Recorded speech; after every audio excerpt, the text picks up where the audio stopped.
हम लोग पढ़ रहे हैं मेडिकल हिस्ट्री में दिल्ली सल्तनत। दिल्ली सल्तनत की स्थापना कुतुबुद्दीन ऐबक ने 1206 ईस्वी में की थी। दिल्ली सल्तनत का टाइम पीरियड है 1206 ईस्वी से लेकर 1526 ईस्वी तक। दिल्ली सल्तनत में कुल 5 वंशों ने राज किया है और 320 वर्षों तक किया है।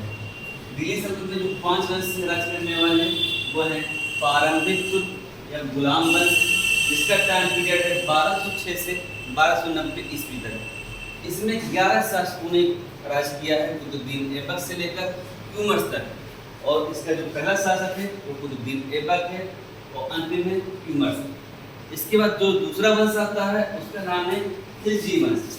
खिलजी वंश ने 1290 से 1320 ईस्वी तक शासन किया है। इसमें टोटल 4 शासक हैं और जो खिलजी वंश का फाउंडर है उसका नाम है जलालुद्दीन खिलजी, और जो अंतिम शासक है उसका नाम है नासिरुद्दीन खुसरो शाह।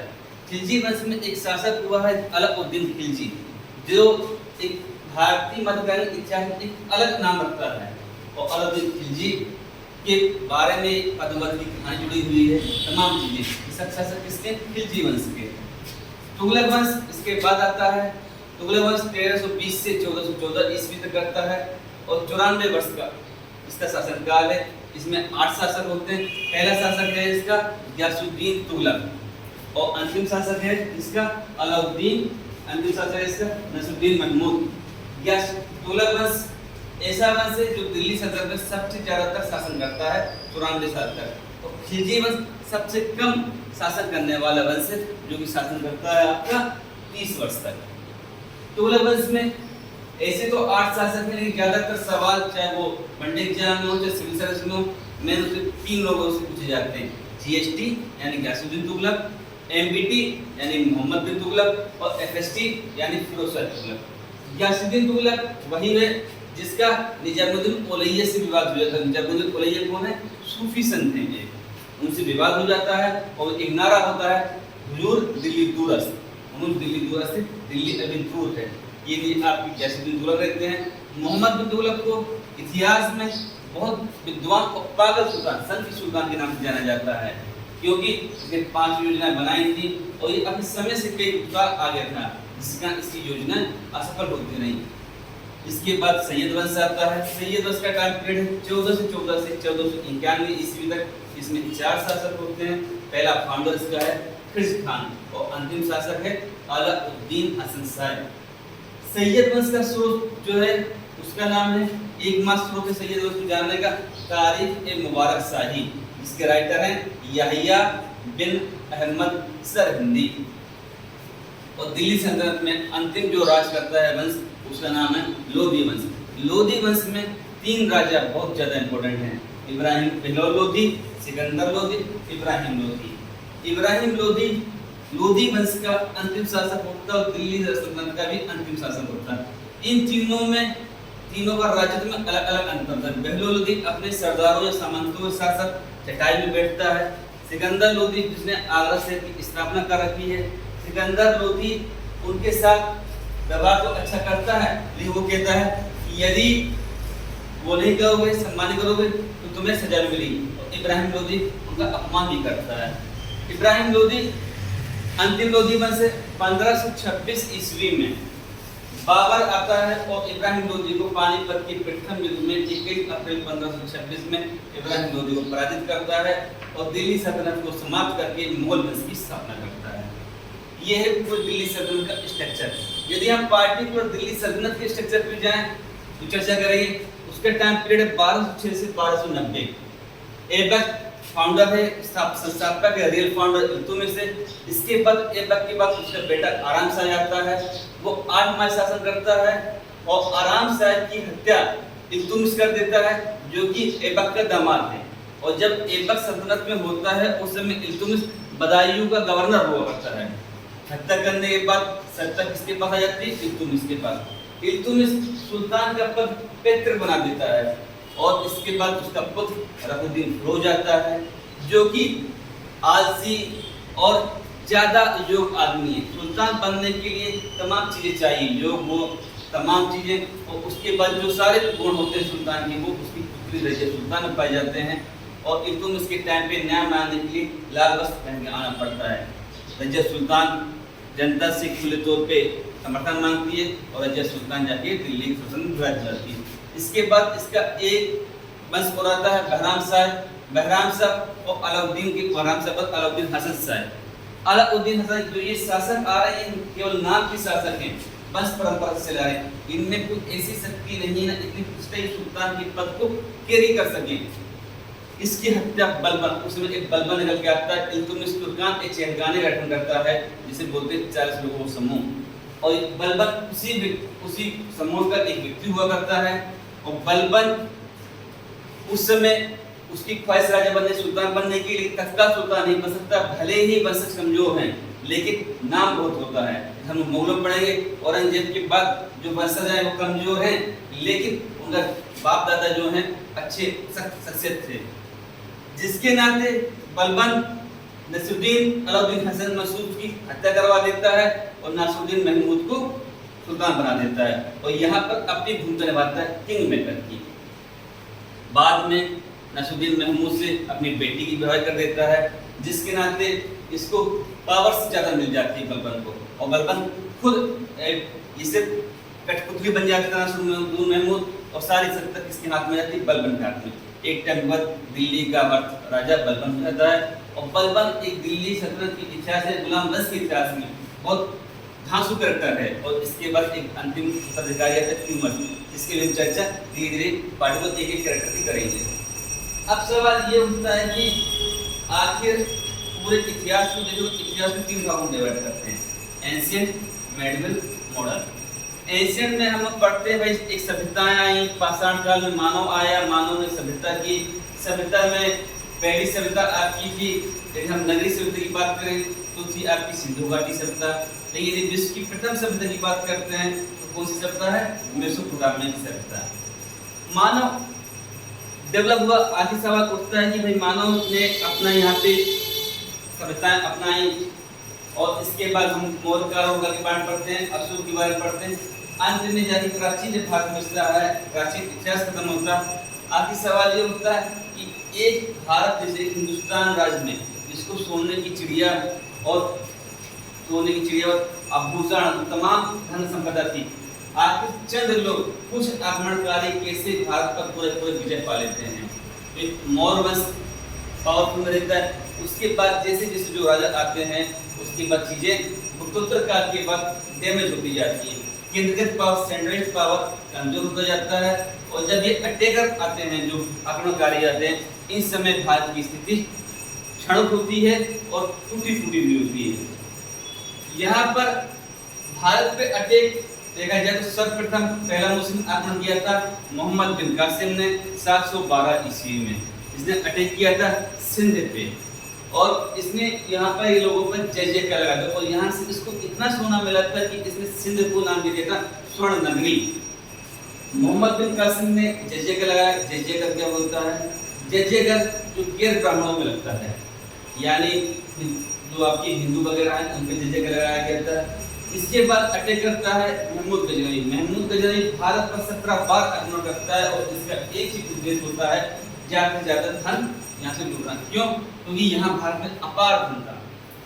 और आप देखिए, आप इतिहास पढ़ेंगे तो आप इतिहास में देखेंगे भारत को 2 भागों में डिवाइड किया जाता है, north India, south India. South India में आज भी सोना ज्यादा है। क्यों? क्योंकि जितने भी आक्रमणकारी आए, आक्रमणकारी के लिए इस तरह की स्थिति थी भारत की।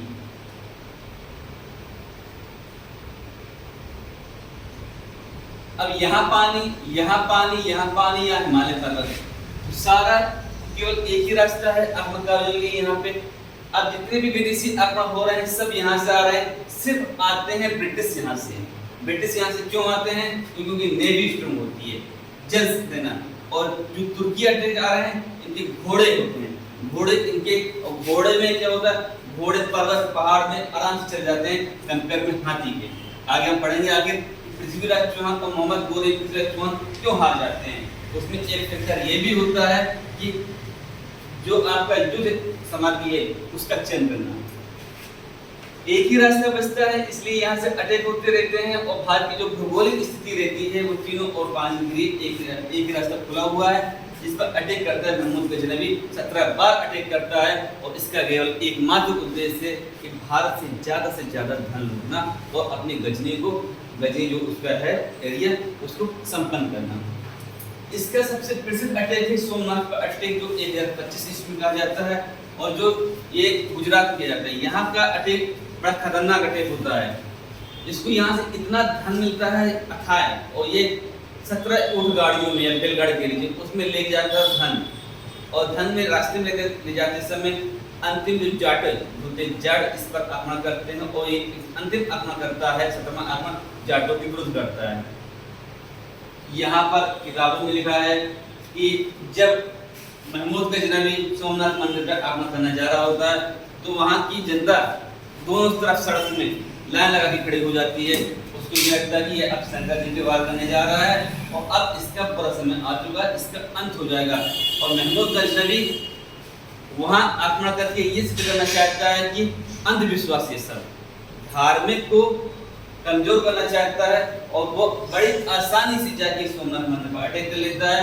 जनता को लगता है यहाँ पर भगवान अटैक कर रहा है तो भगवान इसका नाश करेंगे और अपार धन संपदा लूट के ले जाता है। इससे हम ये दे सकते हैं इतिहास केवल तथ्यों को रटने का विषय नहीं है, इतिहास एक साइंस भी है। विश्वास अलग जगह है, जब आप पर कोई अटैक कर रहा है तो आपको सुरक्षा करनी पड़ेगी। महमूद गजनवी को काफी धन मिलता है। इसके बाद एक व्यक्ति आता है मोहम्मद गोरी को तत्कालीन शुरुआत में सफलता नहीं मिलती है।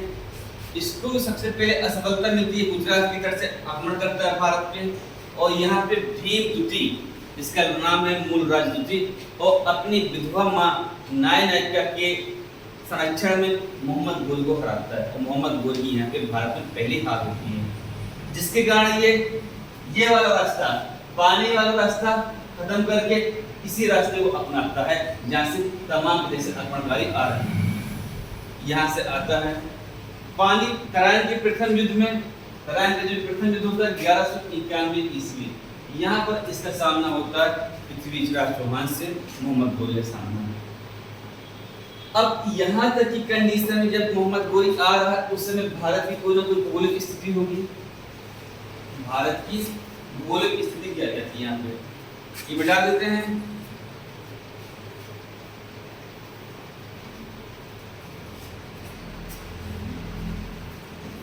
जब 1191 में ये आता है तो उस समय दिल्ली में चौहान साहब बैठे हुए हैं और यहीं कन्नौज में जयचंद बैठे हुए हैं, कन्नौज में जयचंद। और राजपूताना एरिया में राजपूत और हैं जो कि आपस में बटे हुए हैं, लेकिन इसको सपोर्ट करते हैं दिल्ली की सुल्तान पृथ्वीराज चौहान को। और बुंदेलखंड के एरिया में चंदेलों का राज है, चंदेलों का राज है। और पृथ्वीराज चौहान जिसके टाइम पे एक सेंट्रल पावर है, लेकिन पृथ्वीराज चौहान ने क्या किया है, आपसी लोगों से ही मतभेद इसके सबसे ज्यादा। राजपूत राज जब बाबर या अकबर भी आते हैं तो उनको सबसे ज्यादा चुनौती कौन देते हैं, राजपूत। राजपूतों में लड़ा के मुगलों से या सुल्तानों से भी ज्यादा अच्छे हैं, लेकिन इनमें एक वीक पॉइंट है कि ये अपने आपसी में लड़ रहे हैं। इनमें कमी किसकी है, एकता की, यूनिटी की कमी है, पावर्स की कमी नहीं है।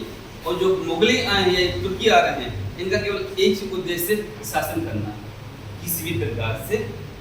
ये यहाँ पे चौहान और जयचंद के बीच में कटुता आ जाती है। कैसे, पृथ्वीराज चौहान भरे संवंबर से जयचंद की लड़की संयुक्ता का अपहरण कर लेता है।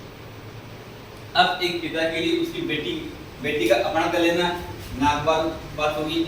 जितना भी उसका अपना एरिया या राजपूताना एरिया होता है उसकी अपनी बदनामी होती है, जिससे इसके और पृथ्वीराज चौहान में कटु शत्रुता स्थापित हो जाती है।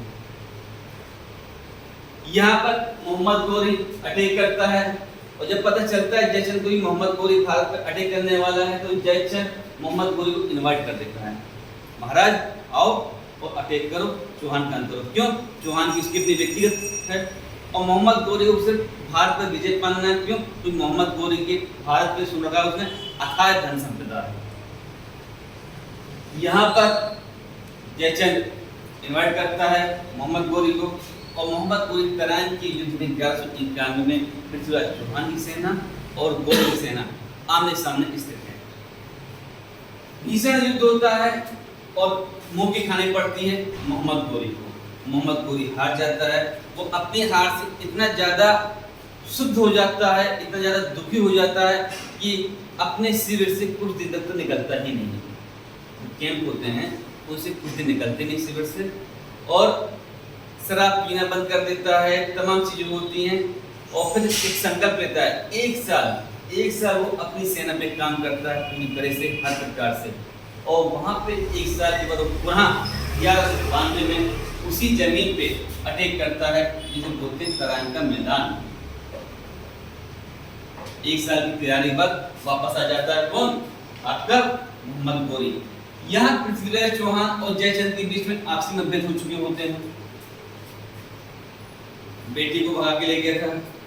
राजपूतों में मैंने बताया कि इनमें यूनिटी नहीं है, चंदे इतने एक्शन पे नहीं है।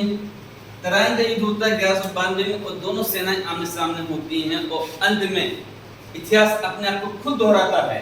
जब तराइन का प्रथम युद्ध हो रहा होता है तो मोहम्मद गोरी मैदान छोड़ के भाग रहा होता है, और पृथ्वीराज चौहान के जो सैनिक होते हैं वो कहते हैं कि सम्राट कहो तो उसको हम दौड़ा के मारें। तो राजपूत में एक आन बान शान होती है, राजपूत के पृथ्वीराज चौहान कि हम भागते हुए अपने दुश्मन को भी नहीं मारते हैं। इतिहास देखिए फिर अपना को दोहरा रहा है। 1192 में सेम मैदान है, सेम अपोजिट पार्टियां हैं, मोहम्मद गोरी, पृथ्वीराज चौहान। और एक समय ऐसा आता है कि पृथ्वीराज चौहान को अपने प्राण बचाने होते हैं और वो घोड़े में बैठ के मोहम्मद मैदान से भाग रहा होता है मैदान से। मोहम्मद गोरी के सैनिक भी बोलते मोहम्मद गोरी से, साहब सुल्तान साहब क्या करें इसका, भाग रहा चौहान कहता पकड़ के मारो। क्योंकि तुर्कों का तुर्क जो आते हैं, तुर्कों का एक ही एजेंडा है, हमें किसी भी प्रकार से जीत चाहिए, हमें सिर्फ विनर्स बनना है और जीत चाहिए। कोई भी राजा छल कपट यदि दम से नहीं हरा पा रहे हैं, छल कपट से हरा। फाइनली दौड़ के भाग के उसको पकड़ा जाता है पृथ्वीराज चौहान को। और जो विभिन्न कवि हैं जैसे पृथ्वीराज रासो ने पृथ्वीराज रासो में चंद्रबरदाई ने लिखा है कि पृथ्वीराज चौहान ने सब भेदी बाण मार के मोहम्मद गोरी को मार दिया, फिर पृथ्वीराज चौहान की हत्या चंद्रबरदाई ने कर दी।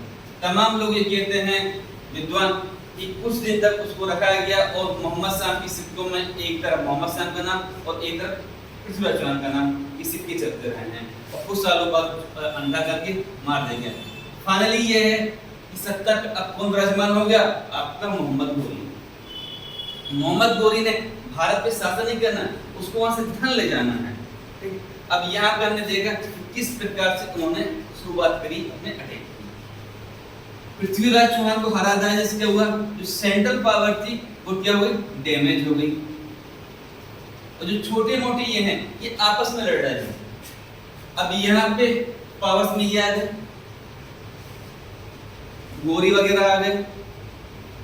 अब यहाँ पे इनकी सफलता की जो कारण है, सवाल ये उठता है कि भाई पृथ्वीराज चौहान को अंतिम हिंदू सम्राट कहा जाता है, और सवाल ये उठता है कि आखिर ये तुर्की जीत कैसे गए। तो इसके 3-4 रीजन है। जैसे राजपूत तुर्कों से भी ज्यादा मजबूत थे, योद्धा थे, लेकिन इनके आपस में यूनिटी नहीं थी ज्यादा।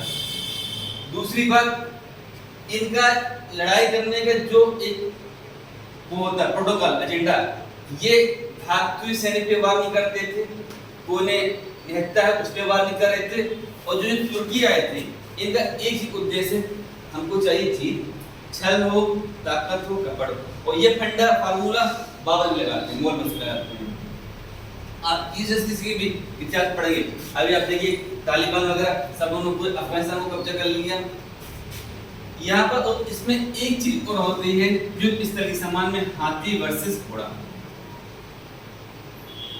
हमारे हिंदुस्तान में हाथियों की संख्या ज्यादा है, जो अच्छी नस्ल के हाथी हैं, घोड़े पाए जाते हैं, पर घोड़े अच्छी नस्ल के नहीं पाए जाते हैं भारत में। घोड़े मौर्य काल में आपने पढ़ा होगा, जब चंद्रगुप्त मौर्य पर सेल्यूकस निकेटर अटैक करता है और सेल्यूकस निकेटर के बीच में उससे समझौता हो जाता है, तो सेल्यूकस निकेटर चंद्रगुप्त मौर्य को 4 राज्य देता है और बदले में चंद्रगुप्त मौर्य उसको 500 हाथी देता है।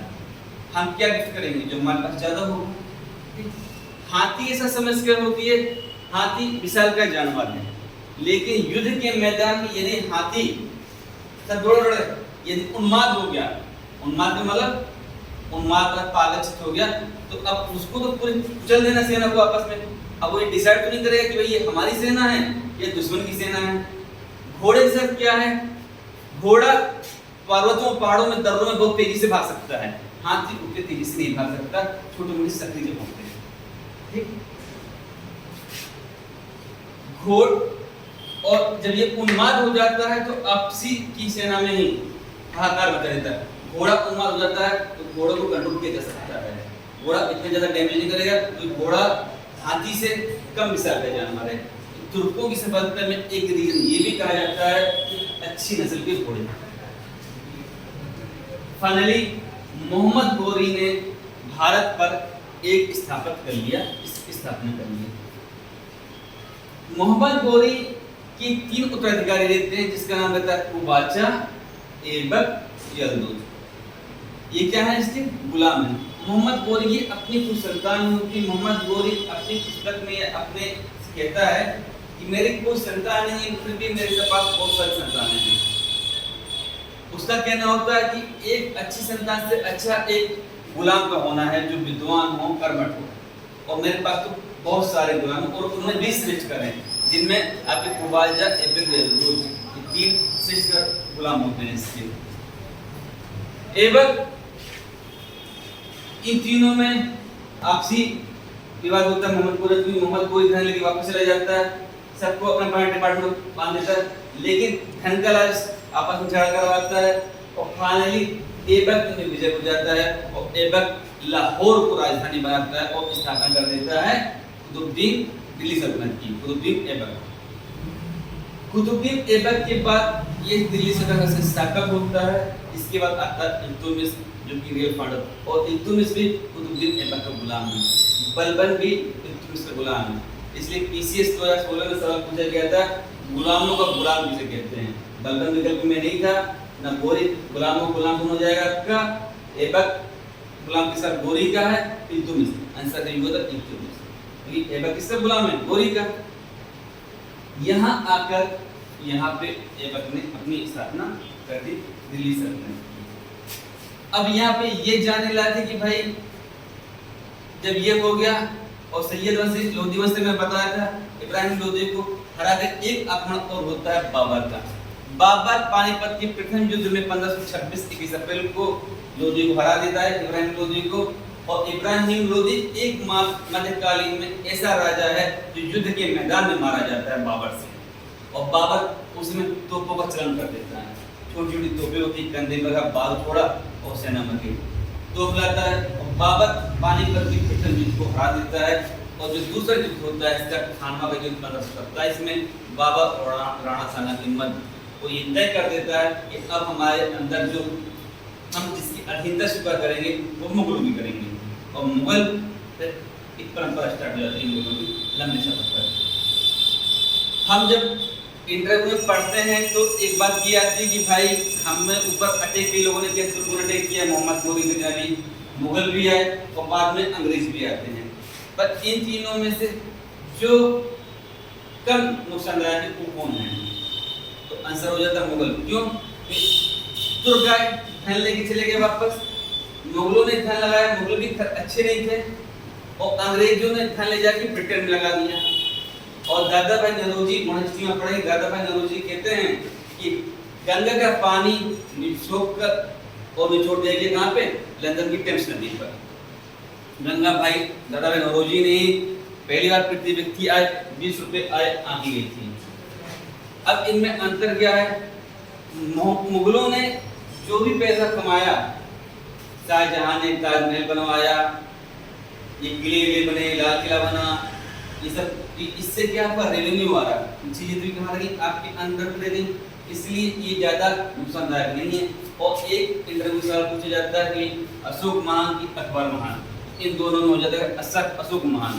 तो अशोक के टाइम के बाद राजा बनने वाले कोई किसी प्रकार का युद्ध नहीं हुआ, यहाँ आकर गौरी के टाइम पे गौरी अपना वापस चला जाता है गजनी, और गौरी की हत्या कैसे होती है?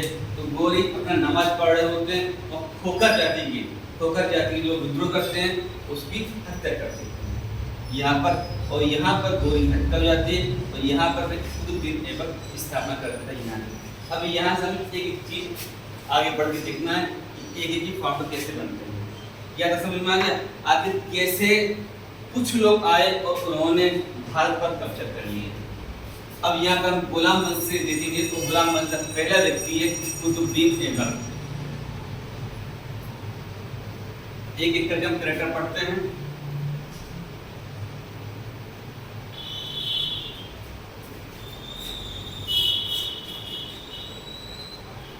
गुलाम वंश फाउंडर कौन है? कुतुबुद्दीन ऐबक।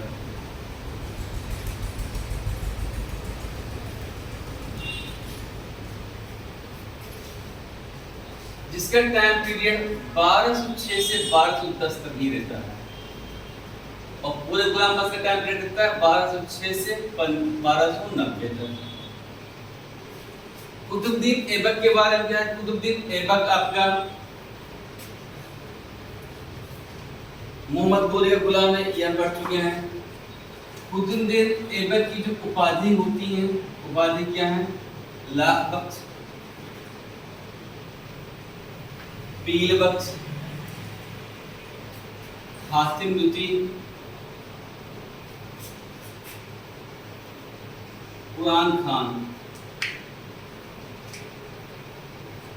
लाहौर को राजधानी बनाता है, लाहौर कैपिटल होती है इसकी। सुल्तान की उपाधि ग्रहण नहीं करता है। सिपाही सलाह की उपाधि से अपने आप को संतुष्ट रखता है।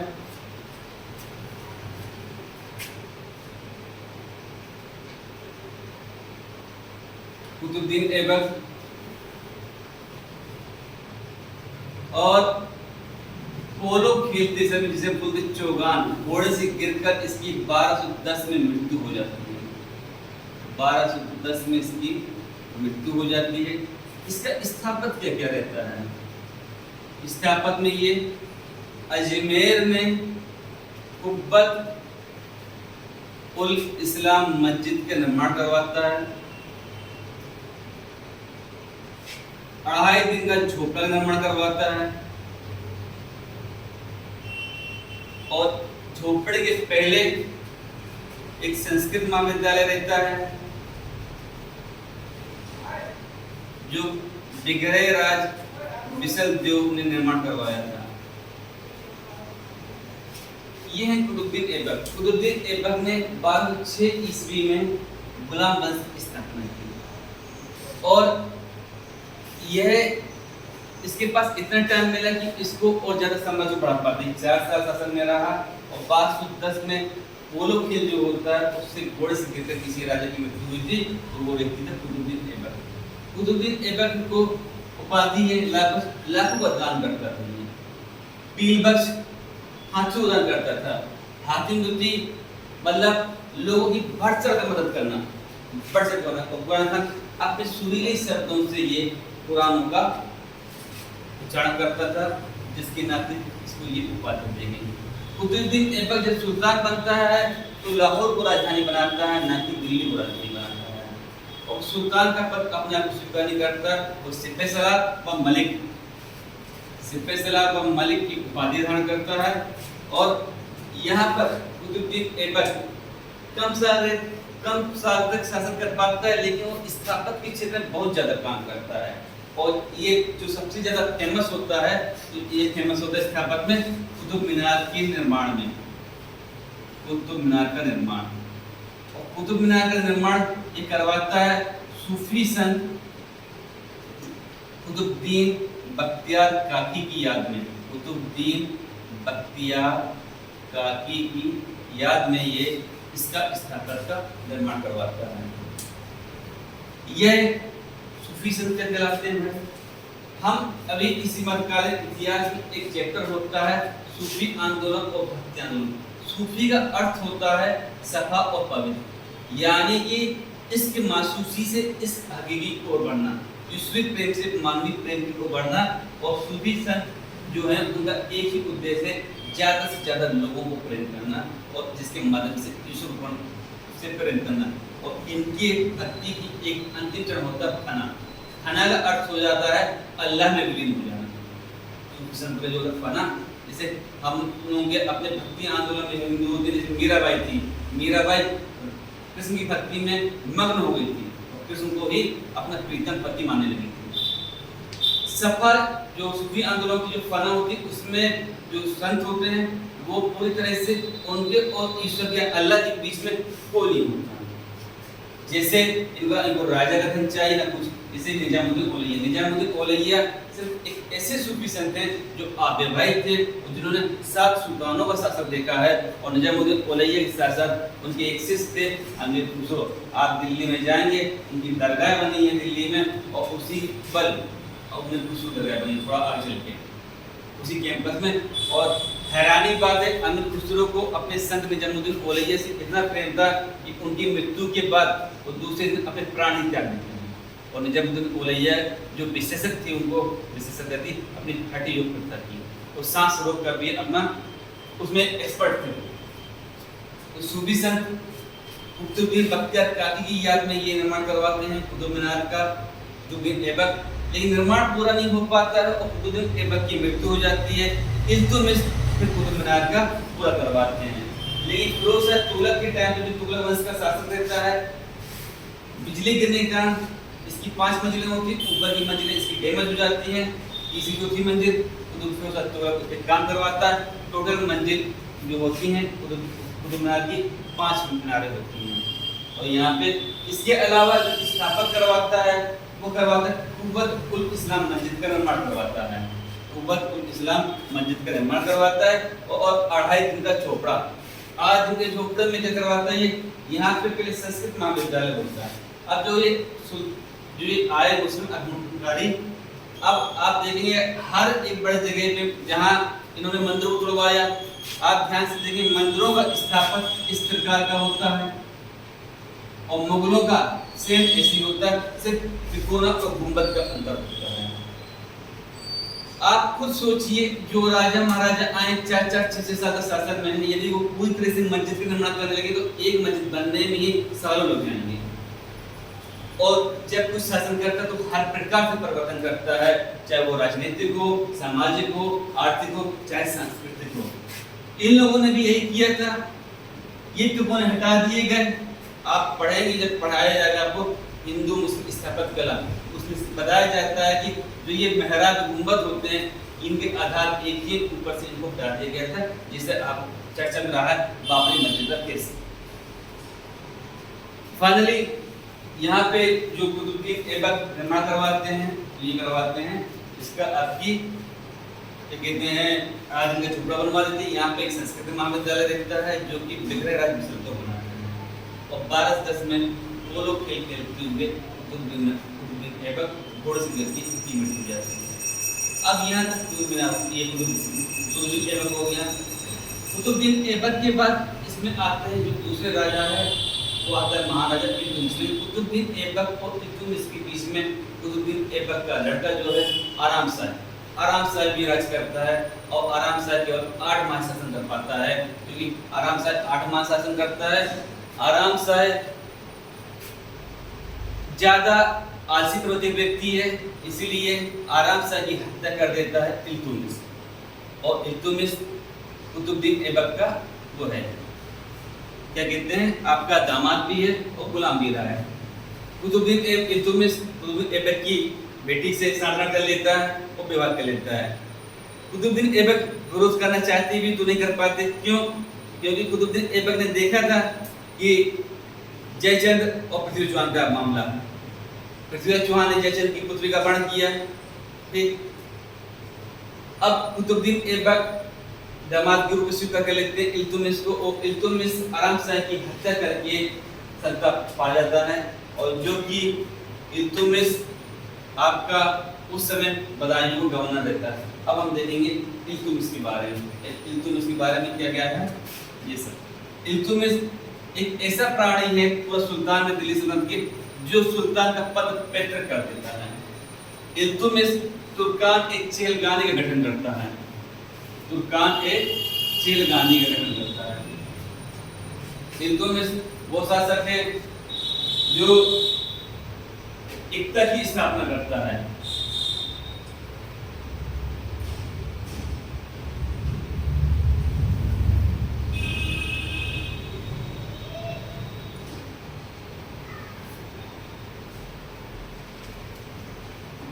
इल्तुतमिश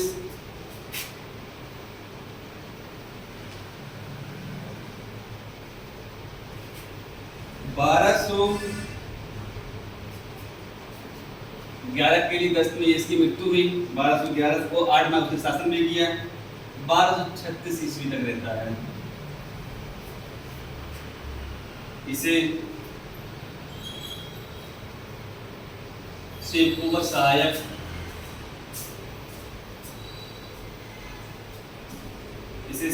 सहायक, ईश्वर की भूमि का रक्षक, ईश्वर की भूमि का रक्षक, सुल्तान ए आजम इत्यादि कहा जाता है। और इसका अर्थ होता है साम्राज्य का स्वामी, साम्राज्य का स्वामी। इसकी उपाधि क्या क्या है? यह इल्बरी तो जनजाति का, ये इल्बरी तुर्क जनजाति है। इल्बरी जनजाति का तुर्क था।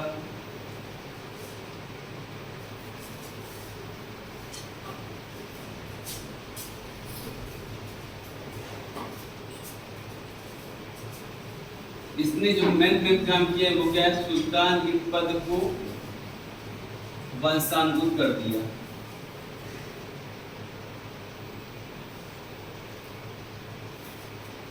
इसके टाइम पे तराइन का थर्ड वार होता है। तराइन में 3 युद्ध हुए। इल्तुतमिश वर्सेस यल्दोज 1215 में दिल्ली का गंजी संबंध विच्छेद हो जाता है। एकता की शुरुआत करवाता है ये। तुर्कान एक चेहलगानी का गठन करता है। तुर्कान एक चेहलगानी का गठन करता है।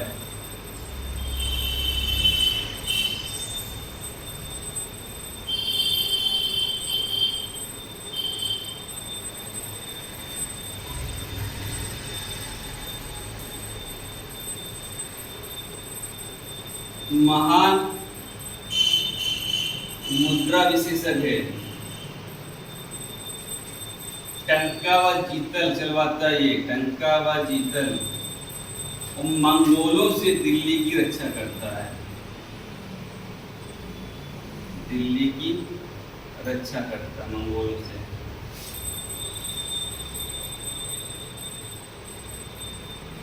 सोर्स क्या है? सियासतनामा।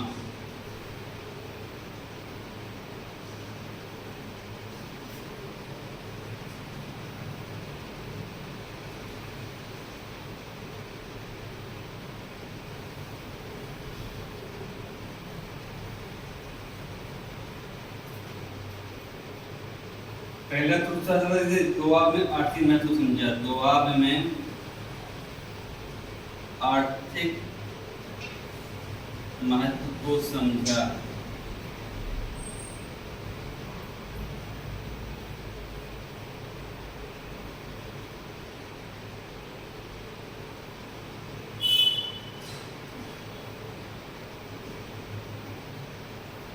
इसका स्थापक क्या है? नसरुद्दीन महमूद की याद में, नसरुद्दीन महमूद की याद में मकबरे का निर्माण।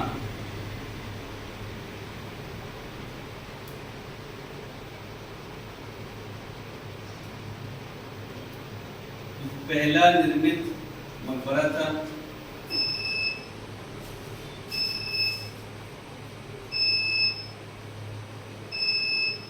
सुल्तान गढ़ी का मकबरा भी कहते हैं, सुल्तान गढ़ी का मकबरा भी कहते हैं। इकतब से चालू करने वाला प्रथम सुल्तान था ये। मकबरा निर्माण शैली जन्मदाता इसका स्थापक क्या है? मकबरा निर्माण शैली का जन्मदाता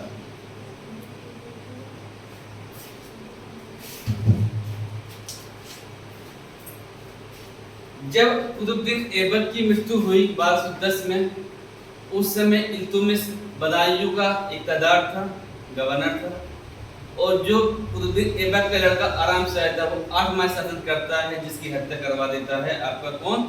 इल्तुतमिश, और 1211 में खुद सिंहासन पर विराजमान हो जाता है। इल्तुतमिश को हम रियल फाउंडर बोलते हैं, दिल्ली सल्तनत का वास्तविक संस्थापक। क्यों बोलते हैं? क्योंकि इसके टाइम पे जो शाही अंग होते हैं, इक़्तिदार, मुद्राएं, और सबसे बड़ी बात मंगोलों से दिल्ली सल्तनत की रक्षा करता है। आगे हम देखेंगे इस प्रकार से रक्षा कर पाता है, और मंगोलों का सर्वप्रथम आक्रमण दिल्ली सल्तनत में इल्तुतमिश के समय पे हुआ था। इसको बोलते हैं इल्तुतमिश को सेवकों को सहायक या ईश्वर की भूमिका या रक्षक सुल्तान ए आजम। इल्तुतमिश का अर्थ होता है साम्राज्य का स्वामी। इसने आखिर इल्तुतमिश इतिहास में इतना फेमस क्यों हो गया? उसके निम्न कारण हैं। सबसे पहला कारण तो मंगोलों से रक्षा करता है वो, और सुल्तान के पद को मसामोद कर देता है।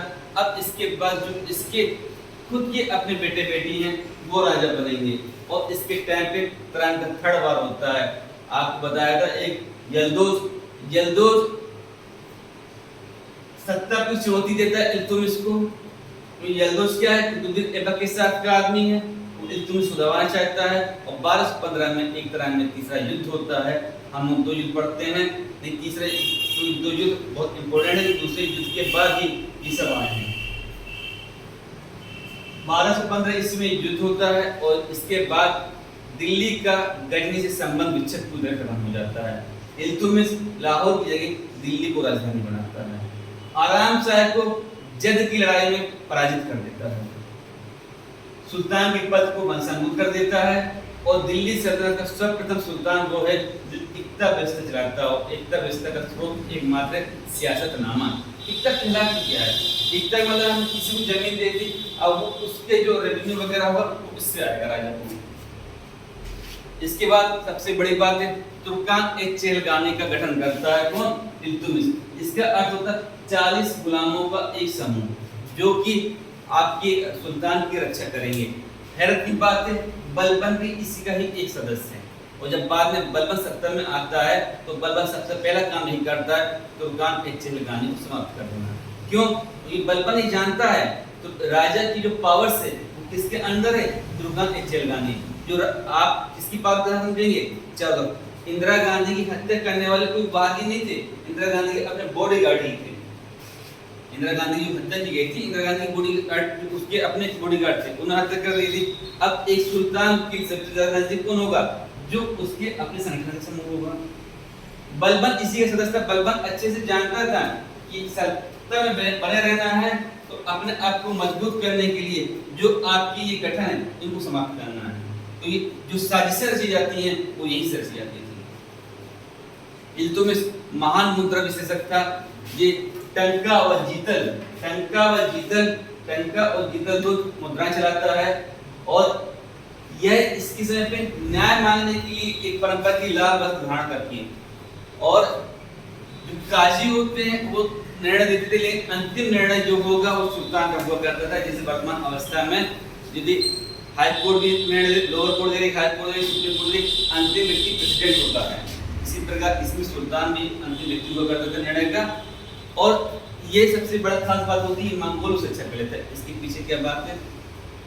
इस समय एक मध्य एशिया में एक व्यक्ति का नाम है चंगेज खान, और चंगेज खान इतना खतरनाक प्राणी है जो भीषण नरसंहार करता है, और नरसंहार इस कदर करता है कि लोगों की रूह कांप जाती है।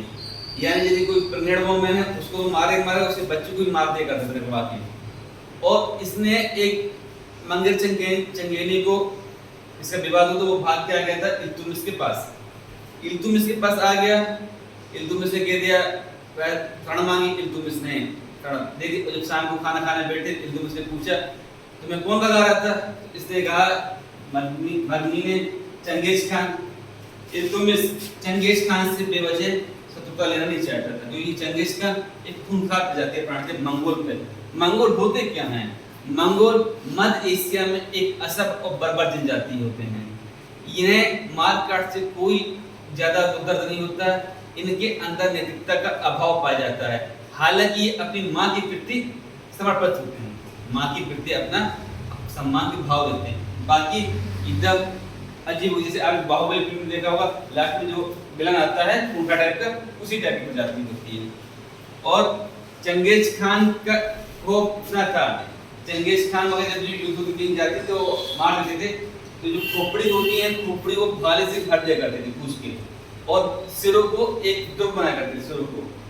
यानी कि कहीं भी किसी भी शहर में गांव उससे पहले एक मेन दरवाजा होता, वहां पे उन मुंडों की रख दी जाती थी, मुंड पूरे सजा के, ताकि उसका अपना आतंक हो सके। और इसके बारे में ये भी कहते हैं जब चंगेज खान की मृत्यु हुई तो चंगेज खान को ने अपनी मृत्यु 50 साल तक वो समझ पाई चंगेज खान, उसको ले जाने वाले कोई और थे, दफनाने वाले कोई और थे, और जिस जमीन दफनाया गया था वहाँ आदमियों से हाथियों से जमीन को बराबर कर दिया गया था, और जो दफनाए गए थे उनको भी मार दिया गया था। यानी कि एक टाइप चंगेज खान का आतंक इतना तगड़ा था क्यों? क्योंकि वो मंगोलों को वंशज थे। इससे इसने रक्षा कर दी, और इसके कारण क्या हुआ, जिसने रक्षा कर दी इसके अपना आप पावर भी बढ़ गई, और कुतुबुद्दीन ऐबक को उतना टाइम नहीं मिल पाया था कि बहुत ज्यादा काम कर पाता, और इसने हर क्षेत्र में काम किया, इसलिए हम इसको रियल फाउंडर कहते हैं। स्थापक के क्षेत्र में इसने क्या किया, इसको हम बोलते हैं मकबरा निर्माण शैली का जन्मदाता। इल्तुतमिश क्या है? मकबरा निर्माण शैली का जन्मदाता, और इल्तुतमिश ने नसरुद्दीन महमूद की याद में एक मकबरे का निर्माण करवाया था, जिसे हम सुल्तान गढ़ी का मकबरा कहते हैं। इल्तुतमिश के बाद उसका पुत्र आता है रकुद्दीन फिरोज। रकुद्दीन फिरोज भी आलसी प्रवृत्ति के व्यक्ति है, और उसकी जो पुत्री है उसकी पुत्री रजिया सुल्तान। रजिया में सारे गुण हैं, और रजिया सुल्तान में सिर्फ एक गुण नहीं है जेंडर का, मेल नहीं है, और बाकी सारे एक राजा गुण हैं। और इसके टाइम पे अब हम देखना ध्यान देंगे रजिया सुल्तान में। रजिया सुल्तान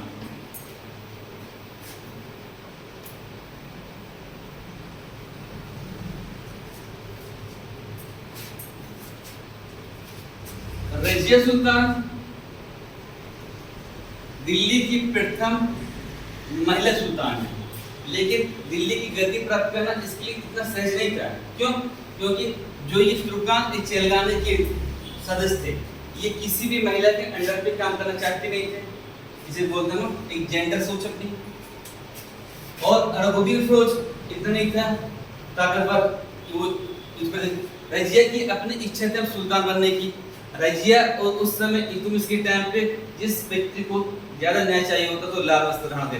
रजिया सुल्तान लाल वस्त्र पहन के आई और जनता की, दिल्ली की जनता के बीच में दिल्ली की जनता से समर्थन मांगा, सुल्तान बनी, और दिल्ली की जनता ने समर्थन दे दिया। इस प्रकार रजिया सुल्तान एक ऐसी सुल्तान बनी जिसका पर जनता का रोल ज्यादा था, ना कि तुर्कान के चेलगानी के लोगों का।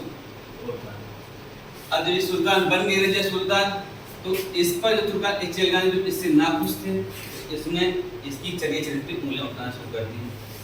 रजिया सुल्तान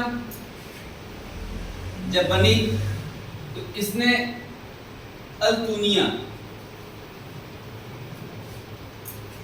से इसके जब विवाह हो जाता बाद में, और एक बदायूं के पास दिल्ली के बाहर बदायूं के आसपास विद्रोह हो जाता है, और जब विद्रोह होता है तो रजिया सुल्तान उस विद्रोह को दबाने जाती है, और भद्राय की दबाने जब विद्रोह दबाने जाती है तो यहाँ पे जो इसका नजदीक होता है उसको बोलता है कि मत जाओ वहाँ पे, और वहाँ पे तुम्हें दिक्कत हो जाएगी, और ये वहाँ पे जाती है, और अल्तुनिया इसको कैद कर लेता है, और अल्तुनिया से ये शादी का प्रस्ताव देती है।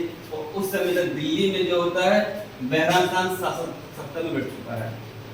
जब ये इसको कैद कर लिया जाता है रजिया सुल्तान को, बहराम साहब गद्दी बढ़ जाता है, रजिया सुल्तान इसको अल्तुनिया को विवाह का प्रस्ताव देती है, और अल्तुनिया भी क्या है तुर्कान के चेलगानी के आदमी, वो ये चाहता है कि भाई हमें राज्य में जब राजकुमारी हमसे शादी करी तो कल्पना हमारी पूरी हो गई, इसलिए वो प्रस्ताव पारित कर लेता। और कैथल के निकट डाकुओं के द्वारा इनकी मृत्यु हो जाती है, हत्या कर दी जाती है। कैथल के निकट रजिया सुल्तान की और अतुना की हत्या कर दी जाती है डाकुओं द्वारा। इसके पीछे डाकू को लगता है कि भाई जब ये जेल से निकलती है अतुना इससे जा रही है दिल्ली में वापस करने के लिए, डोलियों से जा रही होती, लोगों को लगता है कि ये कोई व्यापारी हैं, डकैतों को लगता है, और डकैत उस पर जो जाती है डोली वगैरह उस पर अटैक कर देते हैं और जिसके कारण इसकी मृत्यु हो जाती है। आराम साहब बहराम साहब जो है बहराम साहब कमजोर था, और यहीं पे तुर्कान जेलखाने एक व्यक्ति निकल के आ रहा है बलबन व्यक्ति बड़ा जोरदार व्यक्ति है। और यहाँ पर बहराम साहब जो है बहराम साहब को वो एक अब्दुल मसूद साहब आ चुका है कैरेक्टर में। नसरुद्दीन महमूद बलबन अब्दुल मसूद साहब की हत्या करवा देता है और नसरुद्दीन महमूद साहब को सत्ता में बैठा देता है। नसरुद्दीन महमूद साहब को सत्ता में बैठा देता है और अपनी बेटी का विवाह इससे कर देता है, जिसके नाते अभी क्या हो गया इसका फादर मिला। और ये नसरुद्दीन महमूद बलबन को मलकियात कानून की उपाधि देता है। मलकियात एक कानून, अर्थात सारा लॉ ऑर्डर अब किसके हाथ पे आ गया भैया, बलबन के हाथ पे। ठीक, और जब बलबन के हाथ में लॉ ऑर्डर आ गया, बलबन एक समय बाद इसको भी समाप्त करवा देता है और फाइनली राजा को मिल जाता है बलबन। अब यहाँ देखिए बलबन इल्तुतमिश के बारे में ये कहा जाता है कि जब एक उलेमा ने इससे ये कहा कि भाई एक फरमान जारी कर दो कि भारत में जितने भी हिंदू हैं वो या तो इस्लाम ग्रहण कर लें या छोड़ दें, तो इसका एक मंत्री था जुनैदी ने ये राय दी थी इल्तुतमिश को कि सुल्तान अभी आपको सत्ता मिली है और ये बात कहना ये हो जाएगा समुंदर में 2-4 बूंद पानी डालना, क्योंकि अभी इस्लामिक लोग बहुत कम हैं। इसका उसने अपना प्रस्ताव वापस ले लिया। बलबन सत्ता में बैठता है और बलबन जब सत्ता में बैठता है तो बलबन सबसे पहले कहता जिल्ले लाई, ईश्वर की परछाया, अर्थात जो सुल्तान है ईश्वर के बाद में कोई है वो सुल्तान है। ठीक, इससे क्या होगा, इससे ये क्लियर होगा जितने भी मंत्री अमीर तुर्कान जेलखाने सब समाप्त, राजा प्रजा। ये बहुत ज्यादा नियम बनाता है और इस पे आरोप लगता है कि बलबन भी खुद एक छोटी जात का आदमी रहता है और बलबन अपने दरबार में किसी भी छोटे मोटे जात के व्यक्ति को शामिल नहीं करना देता है। और खुद बलबन कहता है कि यदि मैं किसी भी नीच जात के व्यक्ति को ले लेता हूँ तो मेरी शरीर की नसें फड़फड़ाने लगती है। बलबन जिले का अर्थ होता है ईश्वर की परछाया। इसकी दूसरी उपाधि नियाब ए खुदाई।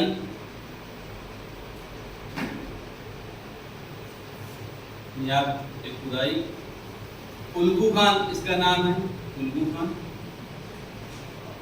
बलबन जो फेमस होता है सिजदा पापोस को लेकर फेमस हो जाता है, सिजदा पापोस। और ये अपने राज्य चलाने के लिए रक्त और लोहे की नीति अपनाता है, रक्त और लोहे की नीति अपनाता है। अपने आप को अफराज सियाब राज का वंश बताता है।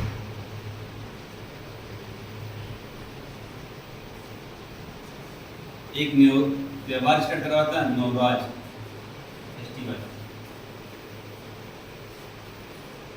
तो बलबन की उपाधि न्याय खुदाई अलबन उल्गू खान। और बलबन जो अपना राज चलाता है वो चलाता है रक्त और लोहे की नीति के आधार पर।